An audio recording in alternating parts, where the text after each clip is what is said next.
السلام علیکم ورحمۃ اللہ وبرکاتہ۔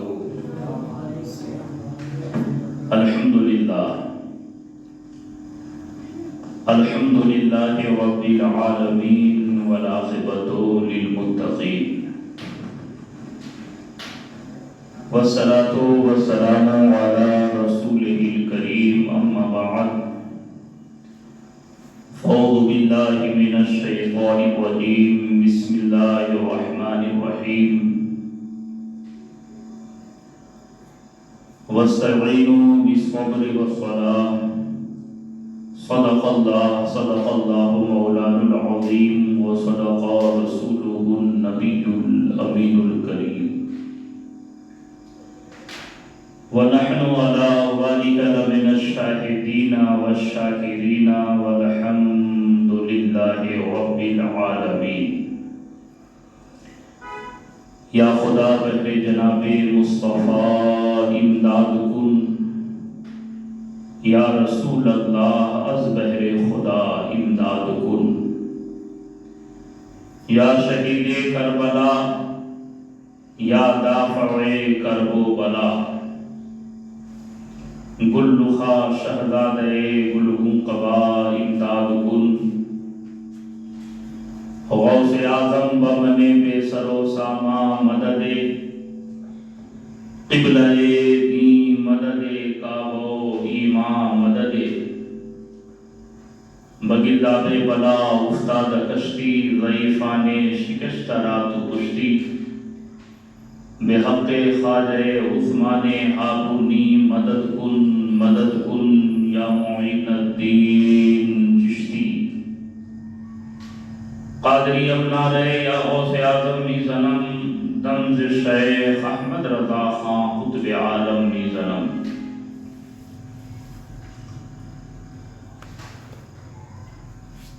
آئیے ہمارا عقیدت و محبت و احترام کے ساتھ اپنی و ساری کائنات کے مرکز عقیدت، نبی الحرمین، امام القبلتین،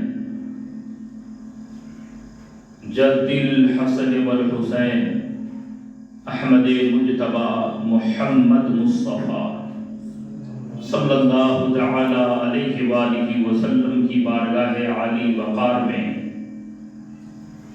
اپنی غلامی کا ثبوت دیتے ہوئے ہدیہ درود پاک پیش کر دیجئے۔ پڑھیے بآواز بلند، اللہم صلی علی سیدنا مولانا محمد الموجود والکرم، بارک وسلم علیہ، صلاۃ و سلام علیک یا رسول اللہ صلی اللہ تعالی علیہ وآلہ وسلم۔ دشت بلا کو عرش کا زینہ بنا دیا، دشت بلا کو عرش کا زینہ بنا دیا، جنگل کو مصطفیٰ کا مدینہ بنا دیا، ہر ذرے کو نجف کا نگینہ بنا دیا، ہر ذرے کو نجف کا نگینہ بنا دیا، اور تو نے حسین مرنے کو جینا بنا دیا، تو نے حسین مرنے کو جینا بنا دیا۔ اور اس نواسے پر محمد مصطفیٰ کو ناز ہے، اس کی ہمت پر علی شیر خدا کو ناز ہے، اس نواسے پر محمد مصطفیٰ کو ناز ہے، اس کی ہمت پر علی شیر خدا کو ناز ہے۔ سجدہ اوروں نے کیا، اس کا نیا انداز ہے، اس نے وہ سجدہ کیا جس پر خدا کو ناز ہے، اس نے وہ سجدہ کیا جس پر خدا کو ناز ہے۔ کون سا سجدہ؟ میرے پیارے علماء کرام سے آپ اگر پوچھیں تو علماء کرام آپ کو بتائیں گے کہ جب بندہ مومن نماز کے لیے نیت باندھتا ہے اور باندھنے کے بعد اس وقت تک وہ نماز میں رہتا ہے جب تک کہ وہ سلام پھیر کر نماز سے باہر نہ ہو جائے، جسے خروج بے سن یہی کہتے ہیں۔ نماز سے باہر ہونے کے لیے پورے نماز کے ارکان ادا کرنے کے بعد اخیر میں خروج بے سنہی یعنی سلام پھیر کر کے ہم نماز سے باہر ہوتے ہیں۔ اور ایک طریقہ یہ ہے کہ کوئی درمیانے نماز میں نیت توڑ دے تو بھی وہ نماز سے باہر ہو جاتا ہے، یا تو مکمل نماز کر لے، نماز ادا کر لے پورے ارکان کو اور پھر سلام پھیرے تو وہ نماز سے باہر، یا درمیانے نماز میں کوئی ایسا کام کر لے جس سے اس کی نماز ٹوٹ جائے گی، عمل کثیر کر لیا تو وہ نماز سے باہر ہوگا۔ امام علی مقام امام حسین رضی اللہ تعالی عنہ میدان کربلا میں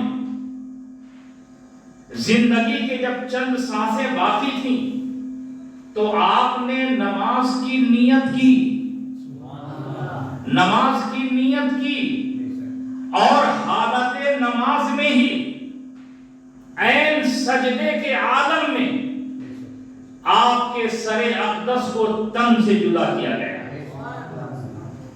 زندگی کی آخری نماز پڑھ رہے تھے امام علی مقام، اور سجدے میں سر رکھا، پھر سجدے سے سر اٹھایا نہیں بلکہ سجدے میں ہی شہادت ہو گئی۔ سوال کیجئے پروردگار عالم، تیرے اشارہ قدرت کے بغیر کچھ نہیں ہوتا۔ میرے مولا نواز رسول زندگی میں آخری نماز پڑھ رہے تھے، سجدہ کو جیسے ہی سجدے میں انہوں نے سر رکھا، سجدے سے سر اٹھایا نہیں، سجدے میں ہی شہادت دے دی گئی۔ مولا نماز پورا کر لیا ہوتا امام حسین، اس کے بعد شہادت ہوتی۔ آواز آتی ہے میرے بندے، معاملہ یہ ہے کہ حسین نے سب کچھ قربان کیا لیکن میرے سجدے کو قربان نہ کیا، تو حسین کو سجدے میں ہی شہادت دے کر ان کے سجدے کو ہمیشہ کے لیے امر کر دیا گیا، ہمیشہ کے لیے امر کر دیا گیا۔ اب جب تک زمانہ چلتا رہے گا حسین کا سجدہ چلتا رہے گا۔ حسین نے کربلا میں سر رکھا ہے سجدے میں، اور سر اٹھائیں گے میدان محشر میں۔ تو جب تک زمانہ چلتا رہے گا حسین کا سجدہ چلتا رہے گا۔ اسی لیے شاعر نے کہا ہے، سجدہ اوروں نے کیا اس کا نیا انداز ہے، اس نے وہ سجدہ کیا جس پر خدا کو ناز ہے، اس نے وہ سجدہ کیا جس پر خدا کو ناز ہے۔ اور کیسا سجدہ، اللہ اکبر! پوری دنیا کو، پوری کائنات کو اگر میزان کے ایک پلے میں رکھا جائے اور دوسرے پلے میں امام حسین نے جو کربلا شریف میں سجدہ کیا ہے اس سجدے کو رکھا جائے تو امام سجدہ، امام علی مقام کا وہ سجدہ پوری کائنات سے بڑھ جائے۔ ہو سکے تو لائیے دونوں جہاں میزان میں، میزان کے معنی ترازو، ہو سکے تو لائیے دونوں جہاں میزان میں، ہم نے ایک سجدہ زمین کربلا سے لے لیا، ہم نے ایک سجدہ زمین کربلا سے لے لیا۔ معزز حاضرین کرام، کربلا کی تاریخ اور کربلا کا ماحصل اس کے علاوہ اور کچھ بھی نہیں ہے کہ دینی معاملات میں کسی ظالم کی منمانی کسی قیمت پر قبول نہیں کی جائے۔ بڑا غرور تھا یزید کو، اپنی طاقت پر، اپنی فوج پر، اپنے لشکر پر، اپنے اسلحے پر، لیکن امام عالی مقام امام حسین رضی اللہ تعالیٰ عنہ نے یہ ثابت کر دیا کہ تخت و تاج ہونا اور بات ہے، لشکر و سپاہ ہونا اور بات ہے، طاقت و قوت ہونا اور بات ہے، لیکن ایک بندہ مومن کے پاس جو ایمانی طاقت ہوتی ہے، اس ایمانی طاقت کا مقابلہ دنیا کی کوئی شے نہیں کر سکتی۔ دنیا کی ہر طاقت ایمانی طاقت کے سامنے زیر ہے۔ میرے پیارے بزرگوں اور دوستوں، امام علی مقام سید الشہداء امام حسین رضی اللہ تعالیٰ عنہ میدان کربلا میں پہنچے۔ اس سے پہلے دیگر محفلوں میں آپ نے پوری تقریر سماعت کی ہے اس حوالے سے، اب اس کے آگے کی گفتگو میں آپ کے سامنے رکھنا چاہوں گا۔ درود پاک پڑھیں اللہ صلی اللہ علیہ وسلم، نحن عباد محمد صلی اللہ علیہ وسلم۔ آپ نے علماء کرام کے بیانات سنے، یہ 10 روزہ محفل آپ ایک ایک دن بیانات سنتے ہوئے آ رہے ہیں۔ آپ نے یہ سنا ہے کہ امام علی مقام 72 جانثار کو لے کر میدان کربلا میں پہنچے۔ 19 اہل بیت اطہار اور 72 جانثار کا یہ نورانی قافلہ، مختصر سا قافلہ، 100 کی گنتی بھی پار نہیں ہو رہی ہے۔ اتنی کم تعداد ہے، لیکن امام علی مقام کے سامنے یزید کے طرف سے جو کوفہ کا گورنر تھا ابن زیاد نے امام علی مقام کے مقابلے میں کربلا شریف کی دھرتی پر جو فوج اتارا تھا اس کی تعداد بتائی جاتی ہے تاریخ میں کہ 22,000 کا لشکر تھا، اور وہ بھی 22,000 کا لشکر، اس میں ایسے ویسے سپاہی نہیں تھے، ایسے ویسے لوگ نہیں تھے۔ شام و عراق کے گنے چنے بہادروں کو جمع کر دیا گیا تھا۔ میں پوچھنا چاہتا ہوں، ابن زیاد کیا وہ پاگل ہو گیا تھا؟ 72 جانثار، 19 اہل بیت اطہار کا یہ نورانی قافلہ ہے، اور اس میں سب کے سب جوان ہی نہیں، شیرخوار بچے بھی ہیں، نوعمر بھی ہیں، زیادہ عمر والے بھی ہیں۔ خود امام علی مقام امام حسین رضی اللہ تعالیٰ عنہ کی عمر شریف تقریباً 56 سال کی تھی، 56 ایئر۔ اس عمر کے ہیں امام علی مقام، اور آپ کے ساتھ شیرخوار بچے بھی ہیں، نوعمر بھی ہیں، ضعیف العمر بھی ہیں، ننھے حضرت علی اصغر بھی ہیں، لیکن ابن زیاد نے ان کے مقابلے کے لیے جو اتارا تھا 22,000 کا لشکر جرار اتارا ہے۔ کیوں؟ اتنی بڑی فوج کو بھیجنے کی ضرورت کیا تھی؟ اتنا لشکر و سپاہ بھیجنے کی ضرورت کیا تھی؟ اور اس کے باوجود آپ دیکھیں 22,000 کا لشکر اگر چاہتا تو منٹوں میں جنگ ختم ہو جاتی، بلکہ یہ دیکھا جائے تو ایک طرف 22,000 اور دوسرے طرف 72 جانثار، ایسا لگ رہا ہے کہ ابن زیاد نے یہ پاگل پنی کر دی، اور اس کے بعد تاریخ اٹھا کر کے دیکھیے تو ان 72 جانثار پر ڈائریکٹ حملہ نہیں کیا یزیدیوں نے، بلکہ کھانا اور پانی بند کیا۔ چاروں طرف سے کربلا شریف کی دھرتی پر یزیدی سپاہیوں کے طرف سے پہرے بیٹھا دیے گئے کہ کھانے پینے کی کوئی چیزیں خیمہ حسین میں نہ آنے پائے۔ اب سوال یہ ہوتا ہے کہ اس قدر بزدلی کا مظاہرہ کیوں کیا جا رہا تھا یزیدیوں کے طرف سے؟ ایک تو تعداد 22,000 ہے، اس کے علاوہ پانی بند کیا جا رہا ہے، کھانا بند کیا جا رہا ہے، کمزور کیا جا رہا ہے، اس کے بعد حملہ کی تیاری ہو رہی ہے۔ ایسا کیوں؟ اس لیے میرے پیارے کہ ابن زیاد نے تاریخ پڑھی تھی۔ وہ کون سی تاریخ ہے؟ وہ کون سے حالات ہیں؟ وہ کون سے واقعات ہیں؟ کس حالات کے پیش نظر ابن زیاد نے اتنی بڑی تیاری کی تھی 72 جامع سال سے لڑنے کے لیے؟ آئیے کربلا شریف سے آگے چلتے ہیں، کربلا شریف کی تاریخ سے اور پیچھے چلتے ہیں۔ وہ ایک تاریخ ہے جنگ یرموک کے حوالے سے۔ مسلمان رومیوں کے خلاف جنگ لڑنے کے لیے تشریف لے گئے۔ مسلمان لشکر کے سپاہ سالار حضرت سیدنا ابو عبیدہ ابن جراح تھے، اور رومیوں کے طرف سے سپاہ سالار کمانڈر ان چیف غسان کا شہنشاہ جبلہ تھا۔ یہ جبلہ 2.5 لاکھ رومیوں کی فوج لے کر مسلمانوں سے مقابلہ کرنے کے لیے آیا تھا۔ مسلمانوں کی تعداد 27,000 بتائی جاتی ہے۔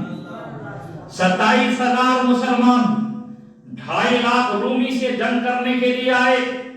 جبلہ نے جب دیکھا کہ ہماری تعداد 2.5 لاکھ ہے، مسلمانوں کی تعداد 27,000 ہے، تو جبلہ نے اپنے ساتھیوں سے کہا اگر 2.5 لاکھ 27,000 سے جنگ کریں گے تو ہسٹری لکھنے والے، تاریخ لکھنے والے، مورخین میرے نام پہ انگلی اٹھائیں گے کہ یہ کیسی بزدلی تھی کہ 2.5 لاکھ کو لے کر 27,000 سے جنگ کرنے کے لیے آیا، یہ کون سی جمع مردی تھی۔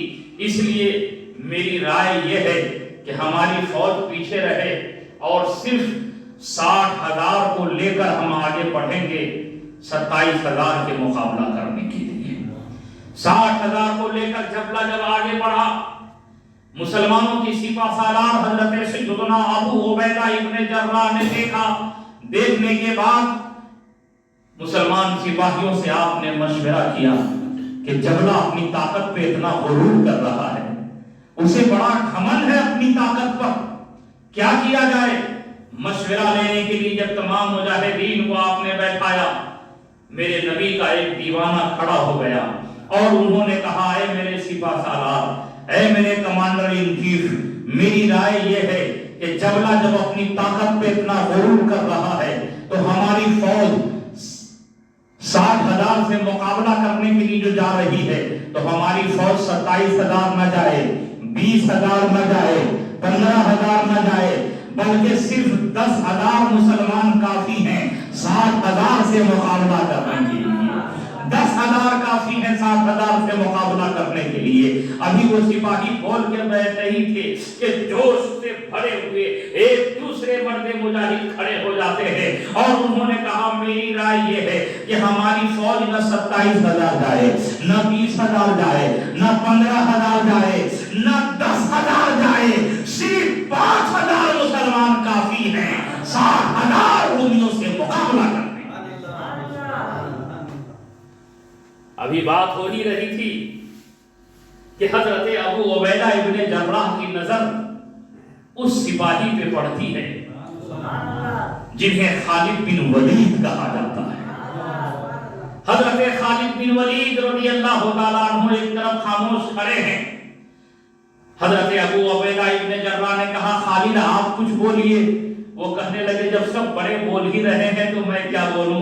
حضرت ابو عبیدہ ابن جراح کہتے ہیں نہیں اے خالد آپ ضرور بولیے، آپ کے مشورے کے بغیر کچھ نہ کیا جائے گا، اس لیے کہ آپ کا وہ مقام ہے کہ میرے نبی نے آپ کو سیف اللہ کا خطاب عطا فرمایا ہے، آپ اللہ کی تلوار ہیں، آپ کچھ مشورہ دیجئے۔ حضرت خالد بن ولید کہتے ہیں جب آپ مجھے مجبور کر رہے ہیں بولنے کے لیے تو سنیے میری رائے یہ ہے کہ جب جبلہ اپنی طاقت پہ اتنا غرور کر رہا ہے، اپنے 2.5 لاکھ فوج کو چھوڑ کے صرف 60,000 کو لے کے سامنے آ گیا ہے تو ہماری فوج نہ 27,000 جائے گی، نہ 20,000 جائے گی، نہ 15,000 جائے گی، نہ 10,000 جائے گی، نہ 5,000 جائیں گے، ہم صرف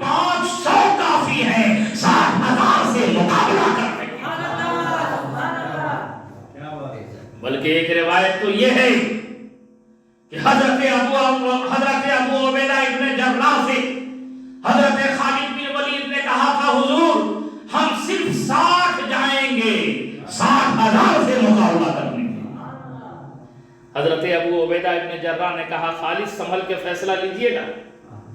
60 اور 60,000 سے مقابلہ، ایک سپاہی 1,000 سے لڑے. خالد سنبھل کے فیصلہ لیجئے گا، یہ میدان جنگ ہے. یہاں انسان انسان کا شکار کرے گا، ایک دوسرے پہ تیر تلوار چلائے جائیں گے، ایک دوسرے کی گردنیں کاٹی جائیں گی، جسم پہ تیر تلوار کے نشانے لگائے جائیں گے. اے خالد سنبھل کے فیصلہ لیجئے. 60,000 سے مقابلہ، کیسی باتیں کر رہے ہیں. حضرت خالد بن ولید رضی اللہ تعالیٰ عنہ کھڑے ہوتے ہیں پھر اور عرض کرتے ہیں میرے سپہ سالار، یہ تو میں آپ کا لحاظ کرتے ہوئے 60 کہہ دیا ہے، ورنہ میرے دل کی اگر پوچھیں تو قسم خدا کی میرے دل میں وہ تمنائیں انگڑائیاں لے رہی ہے کہ کاش مجھ اکیلے کو آپ میدان جنگ میں بھیج دیں تو رسول اللہ کا غلام اکیلے 60,000 نہیں 2.5 لاکھ کو تہے دیکھ کر کے واپس آ جائے. لیکن مجھے معلوم تھا کہ مجھ اکیلے کو آپ میدان میں نہیں بھیجیں گے، اس لیے آپ کا لحاظ کرتے ہوئے ہم نے 60 کر دیا ہے. اللہ اکبر. حضرت ابو عبیدہ ابن جراح نے کہا ٹھیک ہے خالد، ان 27,000 میں سے 60 سپاہیوں کو چن لیجیے. یقیناً لوہے کے چنے چبانے کے مترادف تھا، یہ پہاڑ سے ٹکرانے کے مترادف تھا. یہ 60,000 سے مقابلہ کرنے کے لیے جائیں گے. خالد چن لیجئے. آج کا اگر دور ہوتا اور آج کے اگر لوگ ہوتے تو سر جھکا کے پیچھے بھاگتے، بہانہ بناتے، سر میں درد ہے، کمر میں درد ہے، طبیعت ناساز ہے، خالد مجھے مت لے جائیے، مجھے مت لے جائیے. لیکن قربان جاؤ نبی کے ان غلاموں پر کروڑوں سلام. انزار احمد خان رضوی شبنم بلوادی ان کی روحوں پہ پیش کرتا ہے وہ کتنے خوش نصیب تھے میرے نبی کے وہ دیوانے. اللہ اللہ. ہر صحابی رسول، ہر سپاہی اپنی اپنی جگہ پہ کھڑے ہو کر کے للچائی ہوئی نظر سے حضرت خالد بن ولید کو دیکھ رہے تھے، گویا اپنی خاموش زبان سے یہ کہہ رہے تھے اے خالد ان 60 کی فہرست میں میرا نام ضرور شامل کر لینا. اے خالد مجھے ضرور اپنے ساتھ لے چلنا. ہر صحابی مچل رہے ہیں، ہر سپاہی مچل رہے ہیں حضرت خالد بن ولید کے ساتھ جانے کے لیے. بہرحال تھوڑی دیر میں 60 کی فہرست تیار کر لی گئی. حضرت خالد بن ولید رضی اللہ تعالیٰ عنہ 60 ساتھیوں کو لیے اور جب آگے بڑھنے لگے تو جاتے جاتے آپ رک کر کے پھر کہتے ہیں پلٹ کر کے حضرت ابو عبیدہ ابن جراح سے کہتے ہیں سنیے وعدہ کیجئے آپ لوگ یہیں کھڑے ہو کر کے دیکھیں گے تو ضرور، لیکن میرا انجام کچھ بھی ہو جائے جنگ میں آپ مداخلت نہ کرنا، جنگ میں انٹرفیئر نہ ہونا، آپ مداخلت کرنا نہ کرنا. انہوں نے وعدہ کر لیا اور 60 کو لے کر حضرت خالد بن ولید جب چلنے لگے تو ان 60 کا کمانڈر ان چیف حضرت خالد بن ولید کو بنا دیا گیا. اب چلے ہیں اپنے 60 ساتھیوں کو لے کر حضرت سیدنا خالد بن ولید رضی اللہ تعالیٰ عنہ جیسے ہی میدان میں پہنچتے ہیں. جبلا دور کھڑا دیکھ رہا تھا تھوڑے سے مسلمان آ رہے ہیں تو اپنے موج پہ ہاتھ پھیرنے لگا جبلا اور اپنے ساتھیوں سے کہا دیکھا میرا روگ، مجھے دیکھتے ہی مسلمان صلح کی بھیک مانگنے کے لیے آ رہے ہیں. جاؤ پوچھو کیوں آ رہے ہیں مسلمان. دوڑے ہوئے 2 سپاہی آئے اور کہنے لگے ہیں مسلمان کیوں آئے ہو. حضرت خالد بن ولید رضی اللہ تعالیٰ عنہ نے ڈانٹ کے گردار آواز میں ارشاد فرمایا جا کے کہہ دے جبلا سے بلایا تھا مقابلہ کرنے کے لیے اور آ گیا ہوں تو پوچھتا ہے کیوں آئے ہو. جا کر ہم مقابلہ کرنے کے لیے آئے ہیں. دونوں سپاہی دوڑے ہوئے واپس آئے. کہا شہنشاہ غسان ارے وہ تم مقابلہ کرنے کے لیے آئے ہیں، آپ کہہ رہے تھے کہ صلح کی بھیک مانگنے کے لیے آئے ہیں. نہیں وہ مقابلہ کرنے کے لیے آئے ہیں. جبلا کہتا ہے مجھے تو یقین ہی نہیں ہو رہا ہے، ہٹو. وہ خود آگے بڑھا اور جانے کے بعد کہتا ہے مسلمان کیوں آئے ہو. کہا ہم مقابلہ کرنے کے لیے آئے ہیں. کہا مقصد تیرا کیا ہے. کہا ہم ہم قرآن کی تحفظ کے لیے آئے ہیں، پرچم اسلام کو بلند کرنے کے لیے آئے ہیں، اپنے نبی کی عظمت پر تن من دھن کو قربان کرنے کے لیے آئے ہیں۔ کہا مقابلہ کرو گے؟ کہا ضرور کریں گے۔ جبلہ نے کہا تیرا کمانڈر ان چیف کون ہے؟ تیرا سپاہ سالار کون ہے؟ حضرت خالد بن ولید آگے بڑھے، فرمایا اس ٹولی کا سپاہ سالار میں ہوں۔ چہرے پہ جو آپ سر پہ خود لوہے کی پہنے ہوئے تھے، لوہے کی ٹوپی، چہرے پہ لوہے کی زنجیریں لٹک رہی تھی، چہرہ صاف نظر نہیں آ رہا تھا۔ جبلہ کہا میں آپ کو پہچان نہیں پایا، آپ کون ہو؟ نام کیا ہے؟ کس کے بیٹے ہو؟ کہاں کے رہنے والے ہو؟ حضرت خالد بن ولید نے اپنے لوہے کی ٹوپی کو سر سے اتارا، اور اتارنے کے بعد جب چہرہ سامنے ہوا تو جبلہ غور سے دیکھا اور کہتا ہے تیری صورت پہچانی ہوئی معلوم ہو رہی ہے، ایسا لگتا ہے کہ میں تجھے پہچانتا ہوں، شاید تم مکہ کے رہنے والے خالد بن ولید تو نہیں ہو؟ حضرت خالد بن ولید ارشاد فرماتے ہیں ہاں میں مکہ کا رہنے والا خالد بن ولید ہوں۔ جبلہ کہتا ہے اے خالد بن ولید، میں تیرے ہنر کی داستان سنا ہوں، تم بڑے مدبر و چالاک بہادر ہو خالد، تیری ایک جان ہزاروں پہ بھاری ہوا کرتی ہے، لیکن اے خالد اتنا بچکانا فیصلہ آج تم نے کیسے لے لیا؟ خالد کیا تجھے معلوم نہیں ہے ہماری تعداد دیکھو، ہمارے پیچھے تازہ دم فوج دیکھو، اور تم ساتھ کو لے کر کے آ رہے ہو؟ اے خالد تم بڑے ہنرمند بہادر ہو، اس لیے ہم تیری ہنر کی تعظیم کرتے ہیں، تیری قدر و منزلت ہمارے دل میں ہے۔ اے خالد بن ولید آپ سے میرا مشورہ یہ ہے کہ آپ جنگ نہ کریں ہم سے، آپ واپس چلے جائیں، کیوں اپنی جان کو ہلاکت میں ڈالتے ہو؟ دیکھو ہمارے پاس فوج کی کثرت دیکھو، دیکھو ہمارے پاس اسلحے کی کثرت دیکھو، ہماری طاقت دیکھو، تم کیوں اپنی جان کو گنوانا چاہتے ہو؟ کیوں اپنی جان تجھے بھاری ہو گئی ہے؟ حضرت سیدنا خالد بن ولید رضی اللہ تعالیٰ عنہ ارشاد فرماتے ہیں اے جبلہ سن لے، تو کفار و مشرکین ہے، ہم مومنین ہیں، ہم میں تم میں فرق یہ ہے کہ تو تیر اور کمان پہ بھروسہ کرتا ہے، ہم مومنین ایمان اور قرآن پہ بھروسہ کرتے ہیں، ہم فوج کی کثرت پہ بھروسہ نہیں کرتے، ہمارا جو کچھ ہے ہم نبی کی رحمت پہ بھروسہ کیا کرتے ہیں۔ کہا جنگ کرو گے؟ ضرور کریں گے۔ اللہ اکبر، صف بندی ہوئی، 60 ایک طرف، 60,000 ایک طرف، 60 ایک طرف، 60,000 ایک طرف، 60,000 نے 60 پر حملہ کیا، ان 60,000 کے حملے کو 60 لوگوں نے روکا، یہی بہت بڑا عجوبہ تھا۔ ارے بھائی 60,000 کے حملے کو روک لے، بڑے عجوبے سے کم نہیں تھا یہ، لیکن تاریخ پڑھیے، ہسٹری اٹھا کے دیکھیے، ان 60 نے 60,000 کے حملے کو بھی روکا، اور پھر سنبھل کے ایک جٹ ہوئے اور آگے بڑھ کے 60,000 پہ حملہ بھی کر دیا۔ اب ان 60 نے 60,000 پہ حملہ کیا، ایسا لگتا تھا جیسے شیر بکریوں کے ریور پہ ٹوٹ پڑا ہو، تلواریں چلنے لگی، سر تن سے جدا ہونے لگے، گاجر مولی کی طرح رومی کٹنے لگے، خون کے فوارے جاری ہو گئے، چیخ و پکار کی صدائیں بلند ہونے لگی۔ حضرت ابو عبیدہ ابن جراح دور سے دیکھ رہے تھے، پریشان ہو گئے، یہ ہم نے کیا کیا؟ جلدبازی میں شاید غلط فیصلہ تو نہیں لے لیا؟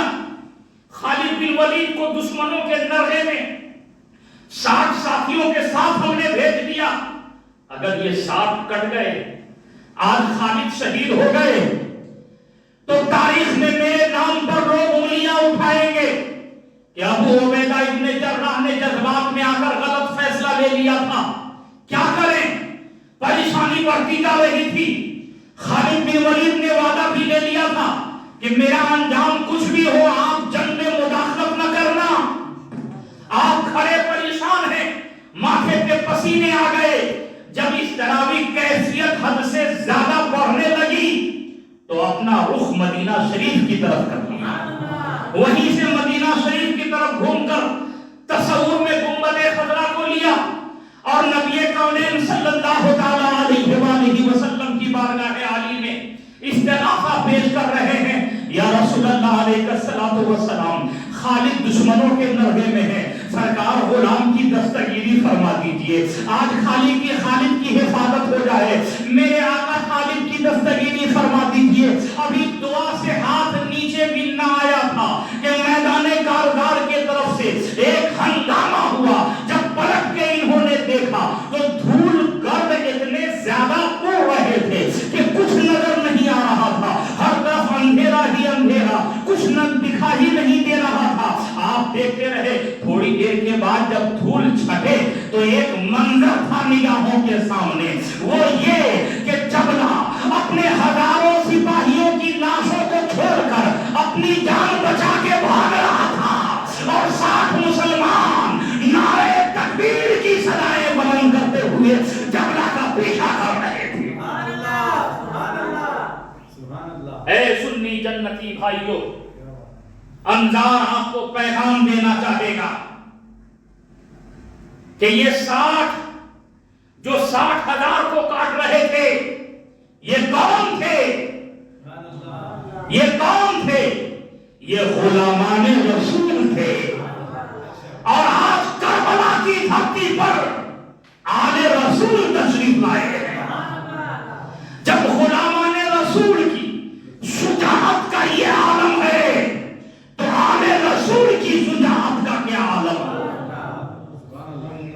اسی لیے ابن زیاد نے 72 جانشین 19 اہل بیت اطہار سے مقابلہ کرنے کے لیے 1000 نہیں، 2000 نہیں، 10,000 نہیں، 20,000 نہیں، بلکہ 22,000 لشکر بھیجا، اور بھیجنے کے بعد بھی ڈائریکٹ حملہ نہیں کیا، پہلے پانی بند کیا، کھانا بند کیا، 3 دن بھوکا پیاسا رکھا، اس کے بعد 10 محرم شریف کو نماز فجر کے بعد جنگ شروع ہو رہی ہے۔ میرے پیارے، اگلی گفتگو کل کے تقریر میں آپ سماعت کریں گے۔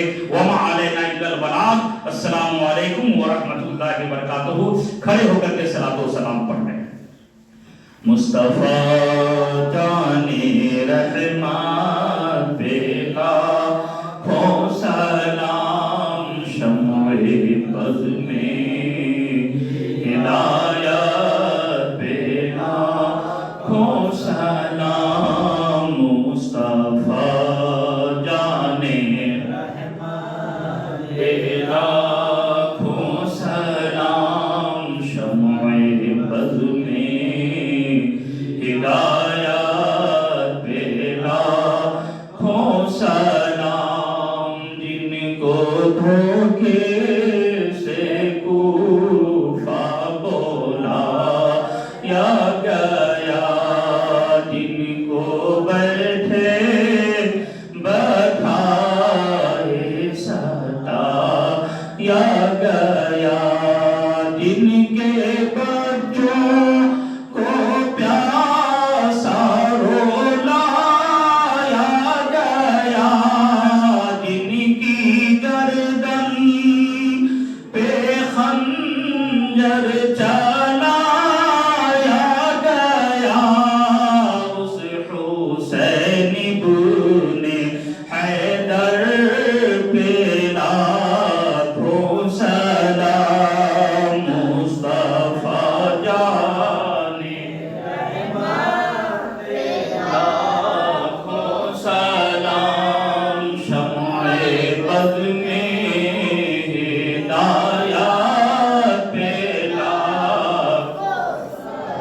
کربلا کی زمین اور پانی نہیں، تیر دشمن چلائی بات مانی نہیں، چھد گیا ہے گلا جان باقی نہیں،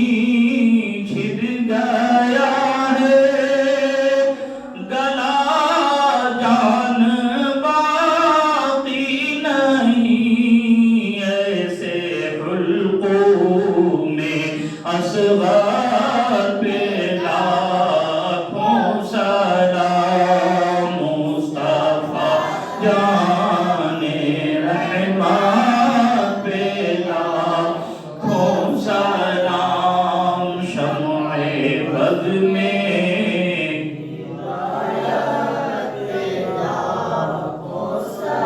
سیدی مرشدی شاہ احمد رضا وہ رضا حضرت بریلی کے شاہ جن کی ہر ہر ادا سنت مصطفیٰ ڈال دی قلبوں میں عظمت مصطفیٰ سیدی لا حضرات پہ لاکھوں سلام مصطفیٰ جان رحمت پہ لاکھوں سلام شمع بز میں